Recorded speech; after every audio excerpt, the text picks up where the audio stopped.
WTO 협상에서 개도국 특혜를 주장하지 않기로 결정하였습니다. 대만 등 당국사들이 최근 개도국 특혜 이슈와 우리 농업 및 특히 이번 의사결정 과정에서 전체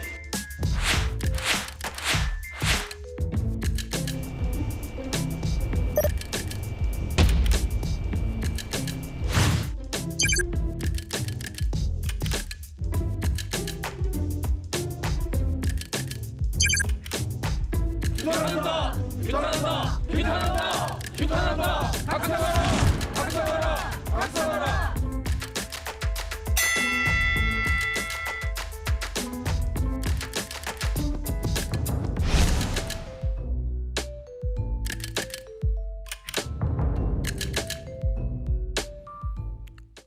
오늘 정부가 발표한 내용이죠. 세계무역기구 WTO의 개발도상국 특혜를 포기할 것이다라고 공식적으로 발표했습니다. 앞으로 협상에서 특혜를 주장하지 않겠다는 뜻인데요. 왜 이 시점에서 정부가 이러한 내용을 발표를 한 것인지, 그동안에 이런 내용을 발표할 것이라는 얘기는 과연 있었던 것인지, 앞으로 파장은 어디까지 가는 것인지, 농민들의 반발은 어떻게 정부가 다독여 나갈 것인지, 대책은 있는 것인지 이야기를 해보도록 하겠습니다. 대외경제정책연구원의 서진교 선임연구위원 나와 계십니다. 어서 오십시오. 예, 안녕하십니까. 예. 당장 궁금한 거는요. 예. 많은 분들이 그럴 거예요. 오늘 오전에 저 발표 보고 저거 왜 오늘 갑자기 발표하지? 이렇게 생각하실 분들이 분명히 있으실 거예요. 정부가 오늘 발표하게 된 어떤 배경이나 이유가 있는 겁니까? 예, 오늘이 이제 조금 시간은 지났긴 했지만 지난 7월 26일 날 미국의 트럼프 대통령이 미국이 생각하기에 개도국으로 볼 수 없는 그런 나라가 개도국으로서 개도국이란 큰 그룹 뒤에 숨어서 자기의 경제 발전에 상응한 의무를 갖다 이행하지 않는다. 아니 이건 불공정한 거 아니냐.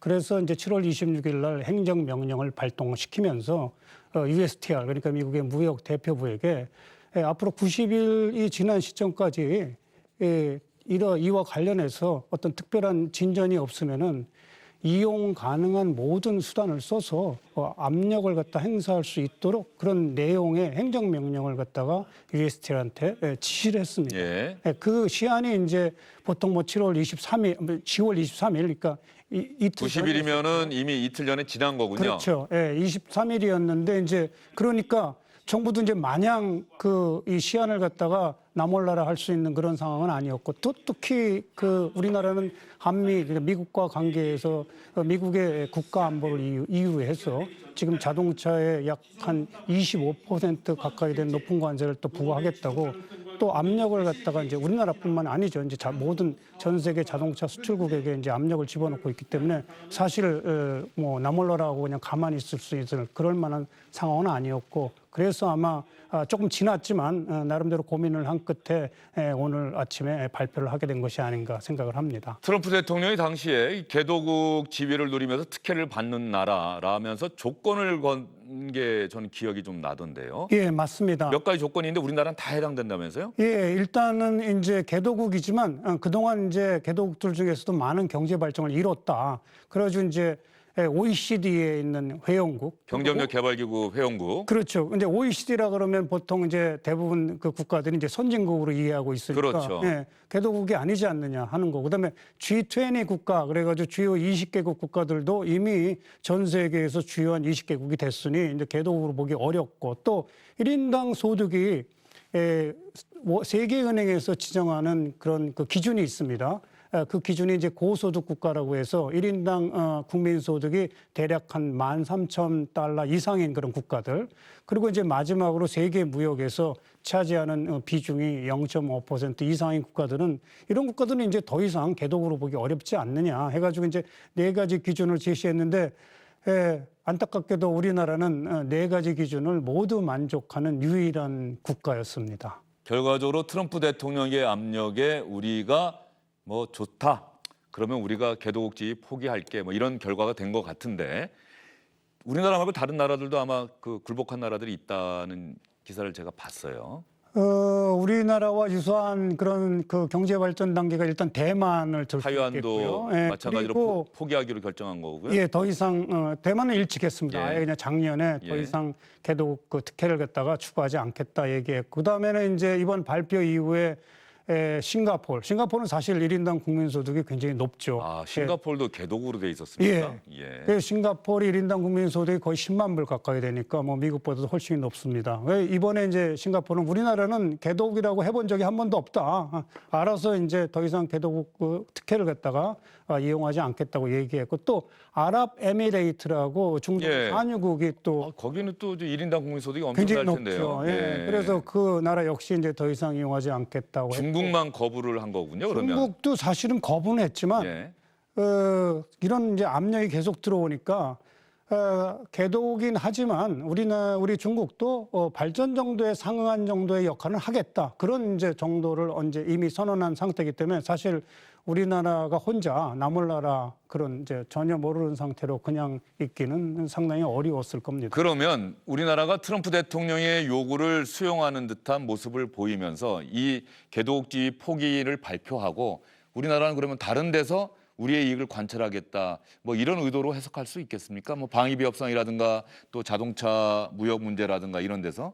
그렇죠. 지금 왜냐면은 그 트럼프 대통령의 행정명령에 의하면 미국의 그 USTR이 개도국인데도 개도국을 이제 졸업했는데도 불구하고 계속 개도국인 상태로 남아 있는 국가들에게는 이용 가능한 모든 조치를 취할 수 있게끔 돼 있으니까 뭐 다양한 형태의 압력을 집어넣을 수 있겠죠. 당장 제일 급박한 것이 국가안보를 이유로 한 이제 지금 말씀하신 그 자동차 25% 관세도 우리나라를 포함해서 일본이나 뭐 EU의 독일 같은 나라를 딱 겨냥하고 있기 때문에 일본도 사실상 손을 들었죠. 그래서 미국과 최근에 FTA 협상을 하면서 미국의 요구를 대부분 수용했고요. 그런 상황에서 우리나라는 개도국주의 문제로 해서 비농업 분야 또 자동차 같은 분야에 있어서 더 큰 수출하기에 어려운 그런 상황이 만들어지니까 그런 부분을 아마 정부가 굉장히 고민을 많이 했습니다. 따라서 이번 이제 개도국지를 포기를 통해 가지고 다른 쪽의 통상 압력들이 상대적으로 좀 완화될 수 있다고 보기 때문에 나름대로 합리적인 판단이라고 볼 수 있지 않느냐 그런 생각을 합니다. 예, 뭐 무엇보다 어쨌든 간에 미국하고의 무역 문제, 뭐 미국이 WTO의 의사 결정을 사실상 주도하고 있다 이렇게 볼 수밖에 좌지우지할 없는 수 있는 거군요. 그런 협상력을 가지고 있죠. 그러니까 트럼프 미국 대통령은 철저하게 미국 우선주의를 채택하고 맞습니다. 있기 때문에 트럼프 대통령의 그런 요구를 수용하면서 지금 방위비 분담금 협상이 진행 중인데 미국이 과도하게 인상을 해달라고 그래서 지금 난항을 겪고 있다고 하네요. 그렇죠, 맞습니다. 예. 다양한 형태로 뭐 예를 들면 뭐 파병 문제도 일전에 있었죠. 그러니까 다양한 형태의 한미 간의 관계가 여러 가지 갈등 관계가 있기 때문에 개도국 문제까지 오히려 또 갈등의 하나로 만들어서 전반적으로 협상을 어렵게 하는 것이 과연 국익 차원에서 합리적인 것이냐 사실 심각하게 정부로서는 고민을 했겠죠. 그런데 개도국 지위를 포기한다. 이게 오늘 정부 발표를 가만히 보면 이건 정말 가장 중요한 부분이고 궁금한 부분이에요. 우리가 이렇게 선언을 하지만 이건 오늘 선언적인 거지 앞으로 정말로 우리가 개도국 지위를 포기할 협상이 언제 어느 때 진행될지도 모르고 이게 내일 될 수도 있고 내년이 될 수도 있고 2년 뒤가 될 수도 있고 그래서 지금 당장 농민들에게 피해를 줄 수 있는 건 아니다라고 정부가 설명하고 있는데 맞습니까? 예, 뭐 정확한 설명입니다. 왜냐하면은 지금 현재 우리나라가 이제 개도국지를 더 이상 추구하지 않겠다 할지라도 당장 어떤 형태의 어떤 변화나 영향이 나타나는 건 아닙니다.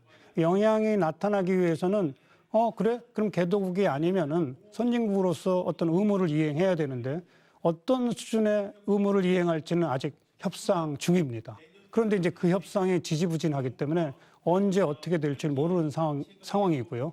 그래서 당장 어떤 그 영향이 나타나는 건 아니다. 하지만 이제 농민들이 굉장히 우려하고 있는 것은 지금 당장은 아니더라도 미래에 어떤 그 순간이 돼서 만약에 WTO에서 협상이 만약에 타결된다면은 그때는 개도국이 아니고 선진국이기 때문에 개도국에 비해서 대폭적인 관세 감축이나 국내 보조 감축이 이루어지니까 그때 되면 농업 부분에 피해가 나는 거 아니냐. 그런 부분에 대해서 적절한 대책이 있어야 되는 거 아니냐. 이제 그런 점을 우려하고 있는 것이죠. 그리고 지금 화면에 우리 농민분들께서 또 농업 관련 단체들이 항의 시위를 하고 있는 모습이 나가고 있는데 개도국 지위를 포기한다라고 하는 정부의 발표.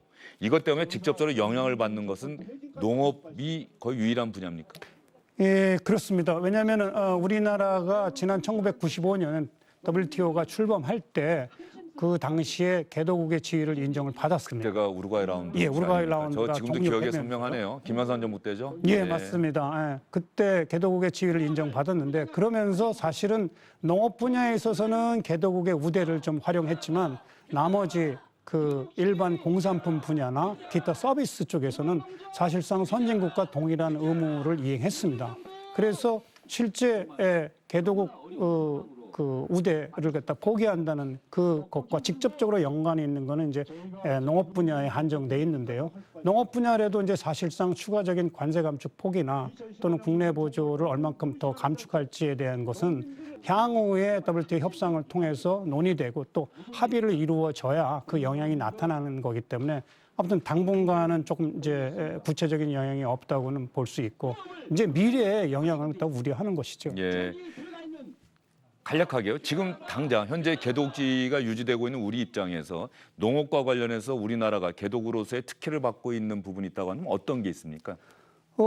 이건 뭐 우루과이 라운드 이행과 직접적으로 관련된 사항인데, 우리나라가 이제 개도국으로 이제 인정을 받았기 때문에 선진국으로 만약에 인정받았다면은 사실 농산물 관세를 갖다가 6년에 걸쳐서 36%를 갖다가 깎아야 되는 그런 상황이었는데 개도국이었기 때문에요. 10년에 걸쳐서 더 긴 이행 기간이죠. 그래서 그 다음에 감축폭도 24%만 농산물 감축했습니다. 이게 이제 상대적으로 우대고 이걸 갖다가 이제 우리가 지금 현재 개도국 우대의 특혜를 받고 있다고 말하는 하나의 예가 되겠습니다. 농민분들의 우려를 불식할 수 있는 정부의 대책 마련이 가능할까요? 지금 이제 그 부분이 이제 가장 농민들이 우려하고 있는 부분인데요. 지금 정부에서 지금 제시하고 있는 건 이제 공익형 직불이라 그래서 사실 농업계가 그동안 이제 여러 차례 요구해 왔던 것인데 네, 이번에 직불제요. 이번에 이제 개도국 지위 죄송합니다. 개도국 지위 문제를 갖다 이제 해결하면서 얘기하면서 이제 농민들의 어떤 수건이었던 이제 공익형 직불 제도를 이제 제시를 해가지고 나름대로 농민들의 어떤 소득 보전을 위해서 정부가 이제 적절한 대책을 내놨다고 생각하는데 사실 이제 이런 구체적인 대책도 중요하지만 농민들은 여전히 그 농심, 그 정이 굉장히 중요합니다. 정감이 중요하니까 좀 어떻게 정감 있게 농민들을 다독여주는 어떤 그런 대책도 또 추가적으로 필요하지 않나 그렇게 생각합니다. 예, 위원님 말씀 들어보니까 이 농민분들 뭐 농민 관련 단체 대표와 협상하는 것도 중요하지만 실제적으로 우리 정부의 책임자들이 농민들을 직접 가서 만나서 그 속에서 어울리면서 그분들의 이야기를 듣고 그분들의 이야기를 가능한 한 정부의 예산이 허락하는 한 허용하는 한 어떤 수용할 수 있는 그런 것들을 좀 마련하고 설득하고 뭐 이런 과정들이 필요하겠군요. 예, 굉장히 중요하죠. 아직도 농민들은 농심이 크게 작용합니다. 농심이라는 건 기본적으로 따뜻한 정이기 때문에 그런 이제 보편 타당한 그런 기본 따뜻한 정에 기초해서 농민들을 설득하고 또 여러 가지 어려운 사정을 설명하고 그러면은 사실은 굉장히 감정이 격하게 올랐다가도 금방 또 그 누그러지는 게 또 농민들의 또 특성이니까 또 그런 점을 또 충분히 우리가 이해를 해야 되겠죠. 예, 알겠습니다. 서진교 대정책연구원 선임연구위원과 이야기 나눠봤습니다. 오늘 위원님 보내면서 우리 농민 대표분의 이야기를 시청자분들께 보여드리겠습니다. 정부에서 일하시는 분들도 꼭 들어보시기 바랍니다. 말씀 잘 들었습니다. 예, 고맙습니다. 하늘이 무너지고 땅이 꺼지는 심정이었습니다. 이 국내산 재배가 예를 들어 쌀 재배가 줄어들게 되고 생산이 줄게 되면은 그때 가서는 미국이 제 가격에 주겠습니까? 그때는 가격을 폭등시킵니다. 폭등시켜서 터무니없는 가격을 요구할 것입니다. 우리 농민들은 지금 마지막 보루로 지켜오고 있는 쌀마저 무너지게 되면은 농사를 지어먹을 농사가 없습니다. 그러면 너나 할 것 없이 농촌을 버리고 떠나겠죠.